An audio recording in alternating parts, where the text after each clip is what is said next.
We are talking about The Mandalorian season 3 this week.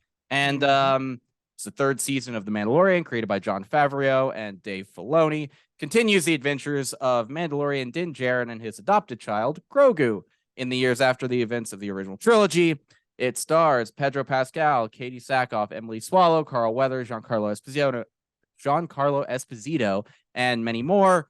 Y'all know what this is. At this point, it's The Mandalorian. We've come to know it.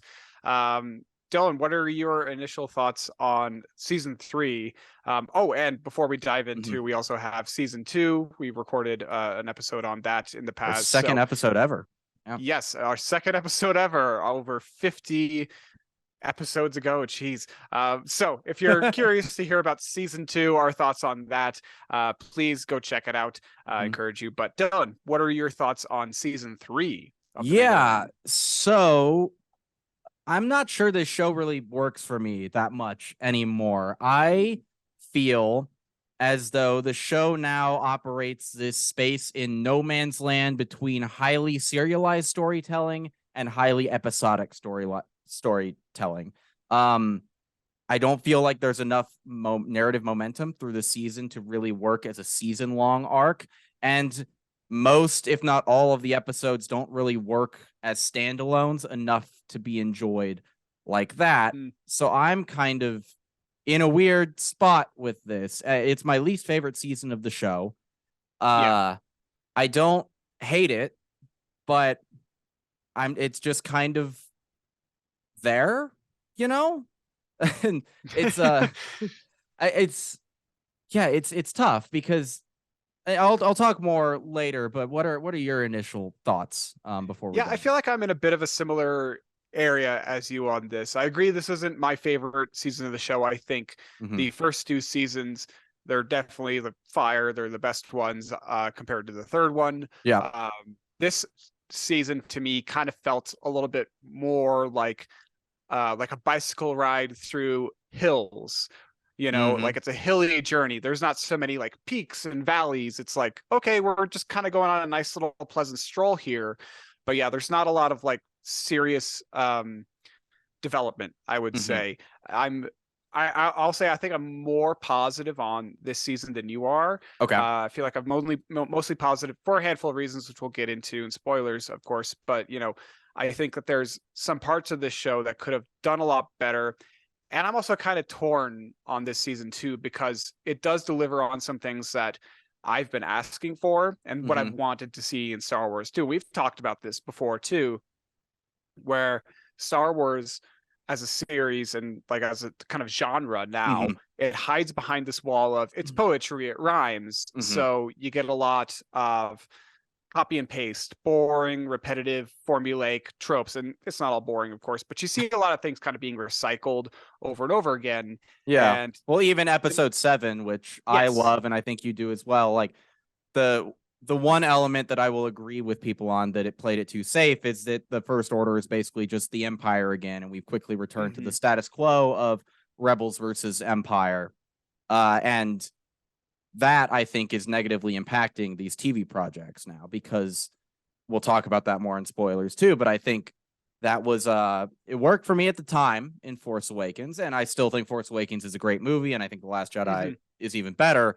But that decision to destroy the Republic and have it be like a complete non-entity is very much hampering this era of storytelling now, because they're having to do things that maybe aren't as interesting as this era could be. And that's kind of one thing too, is that The Mandalorian is set in this realm of the chronological diegesis of Star Wars, between the OG trilogy and the sequels. And you have to find this way to create a new narrative in this time period where we haven't really explored, so we got plenty to work with, obviously. But your start and your end point, where you got to get to where you've already been, and you can't break the canon. You have to respect the mythos of the world. You have to work with it, and so that is kind of a tough job, especially since the sequels are so disorganized. They're so slapped together willy-nilly, like they didn't have a plan. And so now it's kind of like up to Dave Filoni to kind of like pick up the pieces and try and like, okay, let's connect these points a little bit more clearly, you know? Yeah, I think, and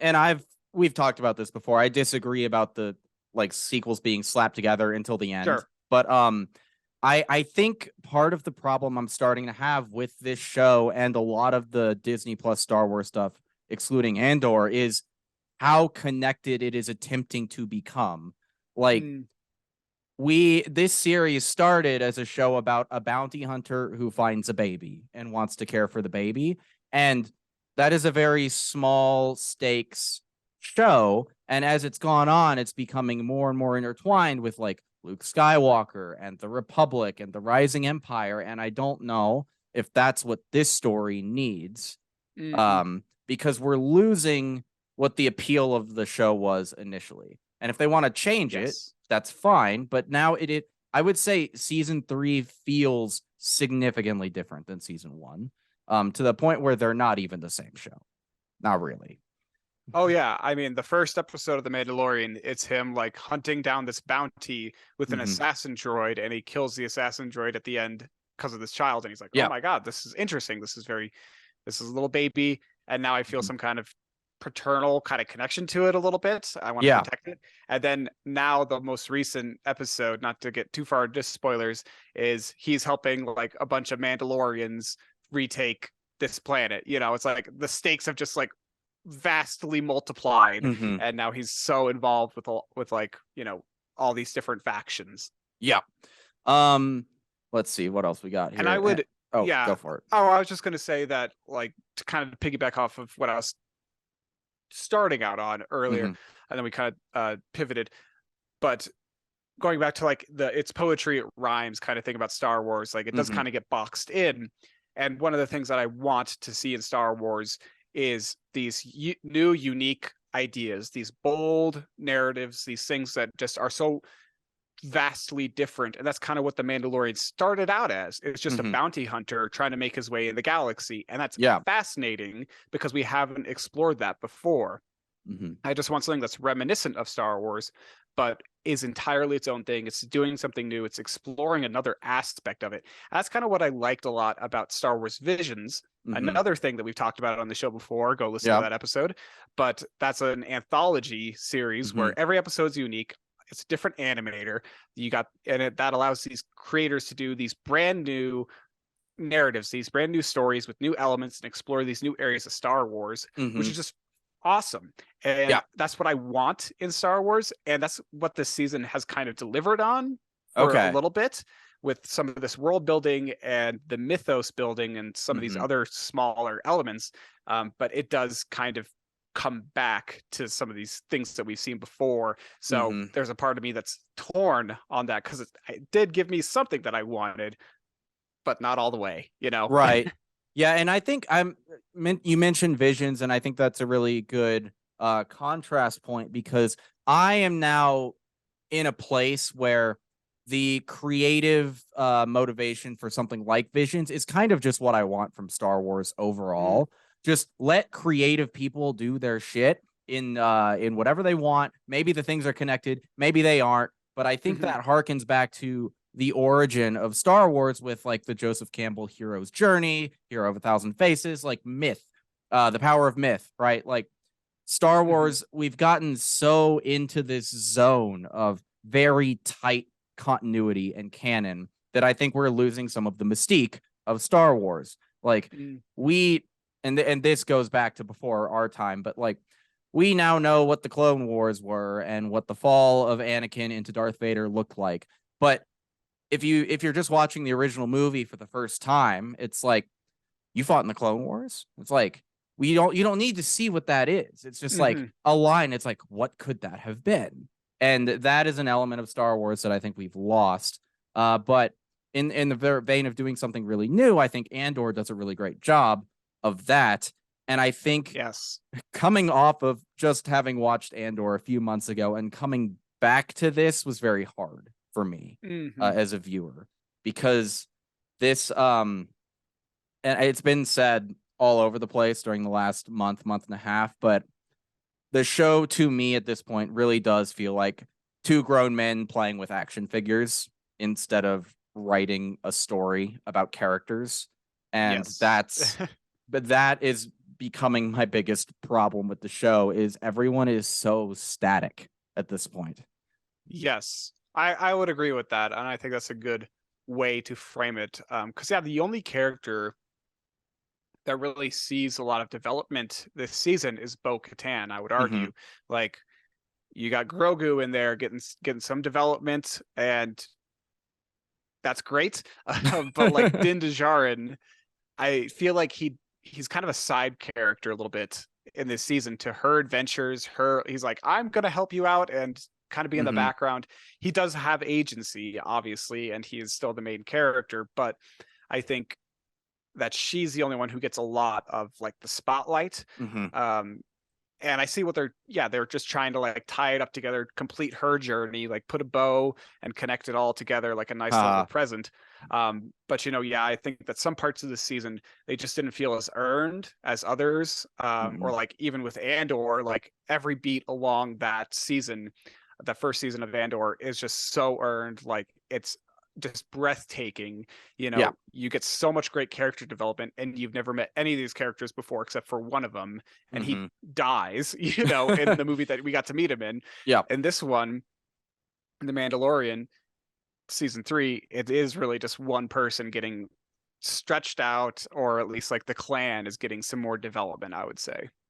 Yeah, a little bit. I want to talk more about the clan later on in spoilers because I don't want to Yes. ruin Yeah. things that happened. But it just another issue I have here is I think the look of the show has gotten worse a little bit. Think back to Mm, that first episode of the show when he's walking across that icy lake and then he's silhouetted against the doorway of the cantina, and yeah. then compare that to any shot of this season, like the one episode where they're on the paradise planet and it deals with like the droids, and celebrity cameo episode. I'll say later who they are, but it's like Hmm. they're just flatly lit in a flat grass field. Yeah, sure. Nothing's around them, and I'm like, this just it looks like I'm watching Modern Family. it, Okay, yeah. Yeah. it just it's lost something in the visual department, and I'm not going to blame everything on the volume because season 1 used the volume a whole lot, but like any tool you got to know how to use it and how to light properly and all that stuff. And we talk about Hmm. visuals a lot with Marvel as well, but it's affecting the show too, I think. Sure, yeah. I felt like the visuals, I will agree with you for the most part there. I think that there were certain parts where I thought they looked really good. Mm-hmm. But like they are just like a few shots here and Yeah. there. It's not like every episode looks great and well lit and everything like Mm-hmm. that. It does, I feel like I don't even know how much of the volume they used to create the show. I assume they still used it pretty regularly. Mm-hmm. But yeah, I feel like we talked about this with Thor too. We are starting to see the like limitations of this technology, and Yeah. like it's not a solution. Yeah, just like you said, it's a Yeah, tool. it's a tool. Exactly. And it's not that it's a bad tool. It's a very powerful and capable tool. Like the Batman uses it very well. Season 1 of this show uses it very well. Hmm. But it's just you can't use a hammer to eat cereal, I guess. Like Yes, that's um fair. and I will compliment the visuals in one area. I think the computer generated models for like the ships and everything like that look pretty stellar when they're flying Yes, around the space battles, or there's one through like canyons. I think it looks really good. It's yes, just I the like those parts. you know, let's see what else we got in non spoilers that you want to talk about. Well, I Um would also say one thing that I was kind of pleasantly surprised with too was mhm. that the season took a direction that I was not expecting to take. I Okay. thought it was going to be more of like Bo-Katan versus the Mandalorian, kind of both vying for the power because of the dark saber and the Mhm. ability to lead Mandalore. Was not that at all, and I'm That's true. honestly glad that they didn't take that direction because that would have, I think that would have been a little messy. Okay. Yeah, Yeah. so I thought that was kind of neat that they went the direction that they did with Mhm. it. Yeah. One thing I did appreciate about this season, and it's not really a spoiler, I don't think, but the main conflicts of the season are solved by the main characters of the show. That is something that Hmm. season 2 did not do. So I appreciate maybe they Yeah. heard that feedback and decided not to have a Luke Skywalker type show up in the finale and solve all of their problems. So thank you for that. Kudos to that very basic element of storytelling. But you know, I think and I will say, I'm not like, I don't hate it. I'm not upset by it in the same way that something like Rise of Skywalker upset me. It's just kind of, it just doesn't excite me anymore. It's just kind of a thing that Sure. I can watch when it comes on, and I'm not like eagerly anticipating the next episode because I didn't feel like any episode really set me up to care about what happened next. But it's not anger inducing. It's just become a mediocre show, I think. Sure, I get that. Because yeah, I think that there's still parts of the show that I like a lot. Like, I love Baby Yoda. When I was watching that first episode, I was just entranced by him again. Yeah, he's fucking He's cute. he's so cute. He was such a great idea. So kudos a million times to them. And I like a lot of the action sequences. I really enjoy the lore building and the world building in this season too. Like, we'll talk a little bit about that more in the spoilers.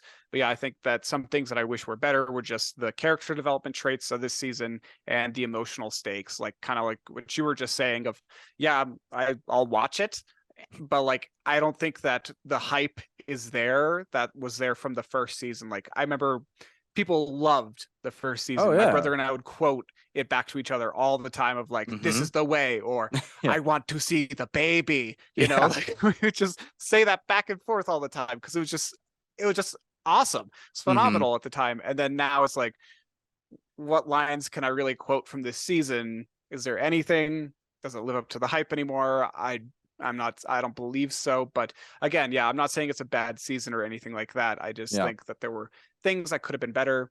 Mhm.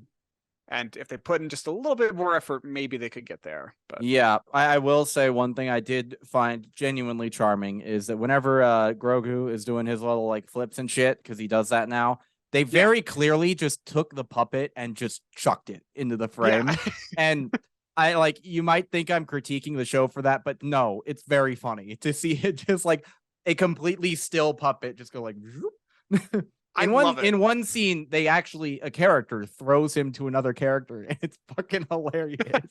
It's such a stupid scene. Oh, I love it. Yeah, Grogu does not disappoint. no. But I will say it's like the show feels more like a Saturday morning cartoon than the actual cartoons did at this point. And I don't know if that was intentional or not. And it's like, if you want the show to be for like babies, more power to you. That's great. But I don't think it started out that way. Maybe it did, and I was just younger, but it's changed in tone a little bit. It is more wacky hijinks than it used to be, I think. I would agree. Yes. But should we do some spoilers? Yeah, let's get into some spoilers.